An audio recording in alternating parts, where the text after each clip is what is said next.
Welcome to Career Biz, the podcast of the University Career Center at UNC Charlotte. I'm Jay, filling in for Madison this week. This week we're going to talk about what do you do now that the career fair's over.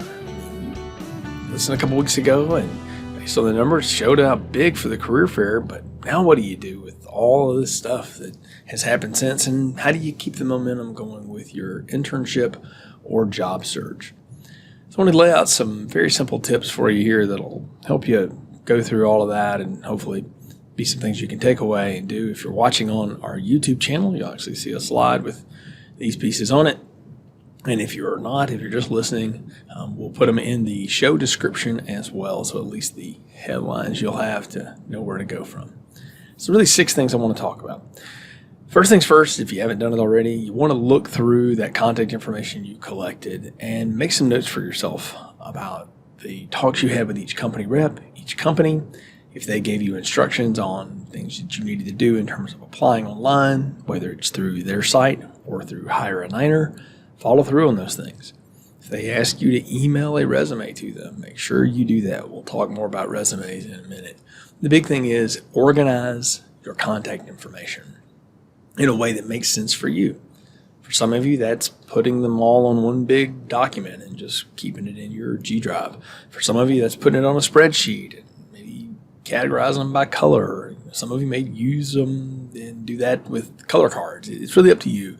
The point is that you're actively engaging with the contact information that you gathered at the career fair. It's vital that you take each job opening and company that you talked with very seriously. So you don't want to rush through this. Treat it as you would anything else.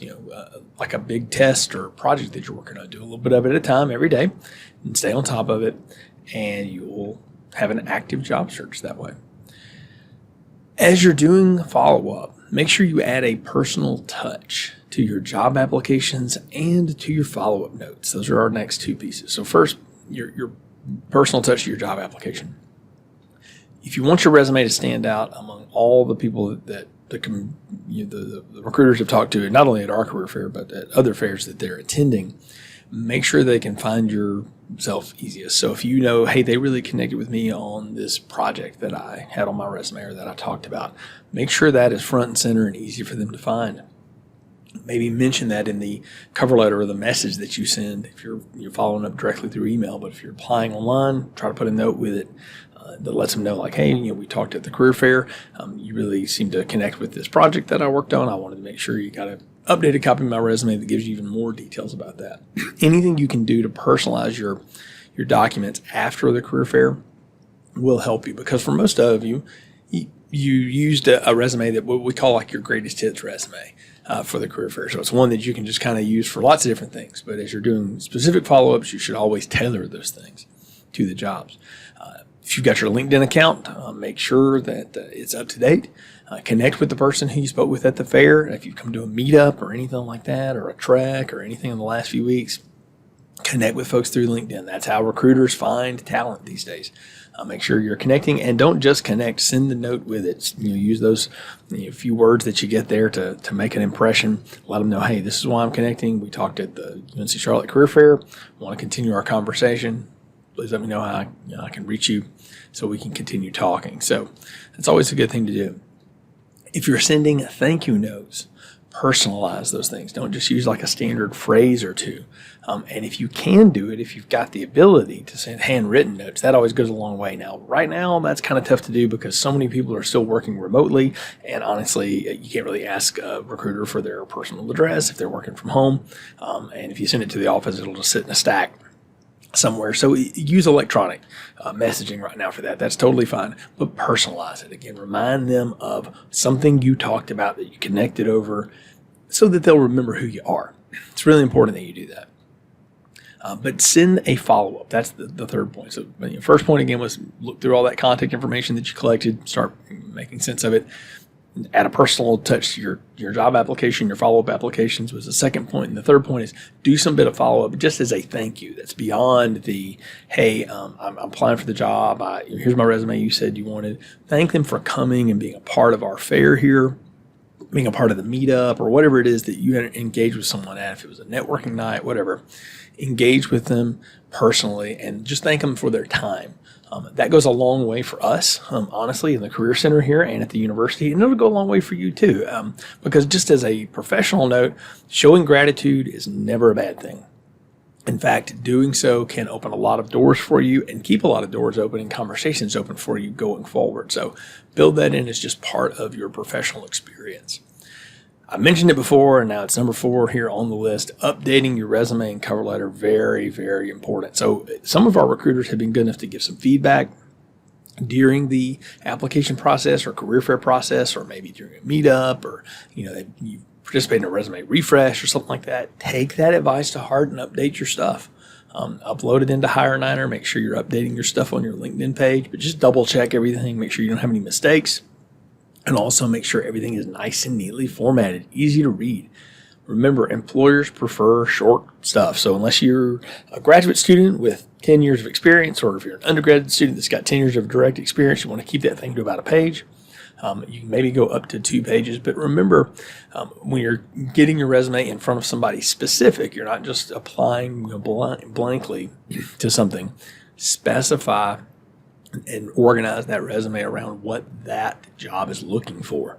So if they're emphasizing certain skills or experiences and you've done some of those things, make sure those things are highlighted on your resume, and make sure it's also highlighted as a part of your LinkedIn page. People should be able to match those things together. Same goes with the cover letter. I know people get real, stressed out about cover letters, and they can be kind of tough to write, but there's a simple formula to them, really. And it's the middle parts that almost always change. The first and the last, you're just changing out, where you heard about a job and how they can contact you or what's a good date or something like that. The middle part is where you really sell yourself again to them. And if you'll think of a cover letter as, here is what I would say to someone if I were handing this document to them, then you get a good rhythm of how to write it. And again, we can help you with those here in the Career Center. Same with resumes too. Come in for drop-ins any day or make an appointment with one of our coaches. We can help you with that. But the point is, update your stuff.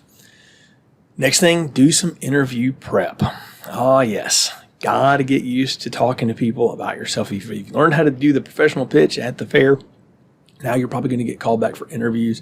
How do you prepare for those interviews? So obviously you want to make sure you've got your look together. You can use the career closet for that if you need to update some of your professional dress or anything like that. But the biggest thing you need to do is make sure you do good research on the company and prepare questions to ask them. They've already got a ton that they're going to ask you, and the good news is they're just going to ask you about yourself. You should be able to answer those pretty easily. Talk about how your experiences and your knowledge base and your aptitude fit what they are looking for. Not only in that specific job, but as an organization, why you want to be a part of that group, why you want to work there. You can do a lot of interview prep by participating in mock interviews. You can sign up for a mock interview with a career coach here. You can also use the Big Interview tool as well, which is online and allow you to record yourself and watch it back. I know that sounds horrific, but it's really not. It's just a good way to practice and get yourself ready for interviews. But the point is, practice interviewing. And you can even just do this with friends if you want to.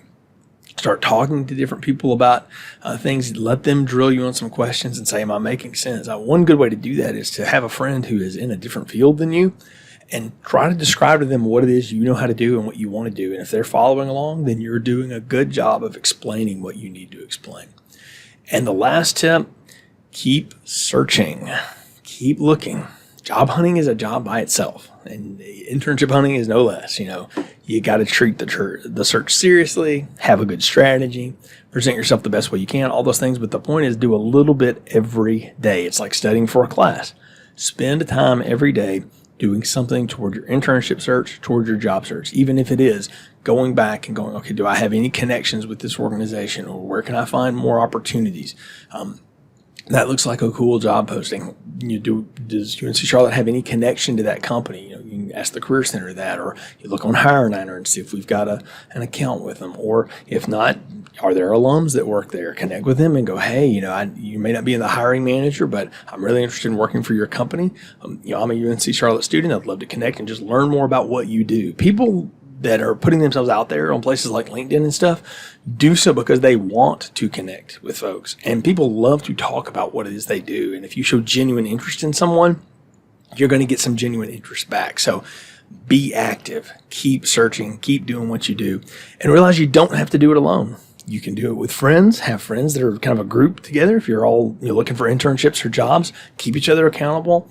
And realize you've got the Career Center here in your corner as well. We are here to help, advise, and show you anything that you need to know. We can't pick it for you, and we can't find it for you necessarily, but we can help you weed through all of the different options out there and keep your search on track. So those are things you can do in the follow-up from the career fair. Hope you found this useful and helpful. Some good tips. As always, you can keep up with the Career Center on our social media at CLT Career Center, or go to our website, career.charlotte.edu, for more information. Come by and see us. We're here to help you. We'll talk to you again soon.